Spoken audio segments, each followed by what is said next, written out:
Hey guys, it's Generalkidd here. How's everyone doing today? So, for today's video, we are going to be tackling the question of what happens if the Arbiter frees his allies early on the mission The Great Journey. So, as you might remember, or hopefully remember, on the mission The Great Journey, if you play normally through, well actually I think if you play it at all through, because it's kind of unavoidable, but if you play normally through, you eventually get to a part of the mission where you enter a room where a bunch of your allies are locked behind these shielded cells.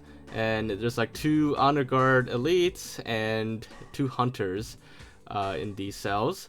And, well, you're supposed to free them. I mean, you don't have to free them. You can just kill all the brutes and jackals yourself. But, you know, you probably freed them anyways. And you free them by destroying their shield doors, and of course doing so will obviously alert all the brutes and enemies in the room. But once you free them, they'll help you take out all the enemies. But of course, you have to do all this, you know, while all the enemies are around. So what if you free them early, you know, before all the enemies are around? Well, now that Halo 2 officially has the acrophobia skull, just like in Halo 3, we can now actually test that out without modding or anything like that. So using the acrophobia skull, right at the beginning of the mission, just fly around this mountain here and make your way to this bridge here behind the mountain. And this is the path to that room where all the cells would be.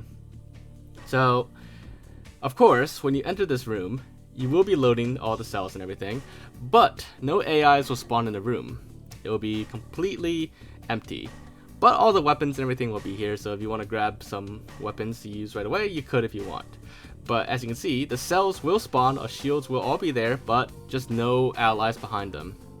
So now you can destroy the doors, so that later in the mission, when you go back, the shield doors will already be gone, and your allies will technically be free already, even though all the brutes and everything will still be guarding the cells.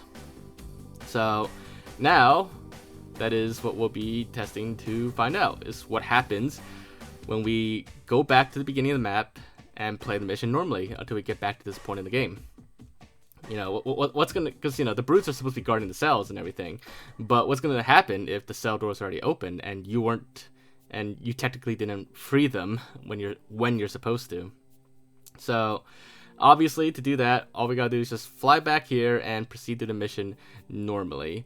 Now, I would recommend that you probably don't use the acrophobia skull at this beginning part, because I found that, like, if you try to fly through this beginning part, it's very easy to skip some very important triggers, and when you get to the part with the 2 wraiths, the wraiths won't spawn, and if you don't destroy the wraiths, you can't proceed, so it's best to just play that normally so you don't have any incidents.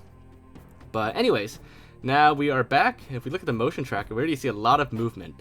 So if we come in, you know, obviously, since we've already freed them, as you might have expected, then our allies just simply walk out of their cells and start attacking the guards. So, yeah, I mean, it's not entirely surprising that's what happened, but it's kind of funny that the guards were caught off guard. You know, no pun intended there. But yeah, so they're caught off guard and they're already under attack. And, you know, pretty much by the time you get there, and especially on easy difficulty, your allies already have the situation pretty much under control. So, yeah, I mean, the game doesn't have any way to handle that, basically, other than, like, just everything happening sooner. And that's kind of expected, but it would have been interesting if the game handled it correctly and, like, you know, the guards fixed the shield doors or something before you get there. But nope. You can actually destroy the shield doors early and free your allies early so that they can take out all the enemies before you even get there, which can help on some higher difficulties. But yeah, so hopefully you guys enjoyed this video and found it to be interesting. If you did, then as always, make sure to leave a like, leave your thoughts and comments, and let me know if there's any other questions or stuff you want me to tackle or look into. But aside from that, make sure to subscribe, and I will see you all next time. Bye, guys!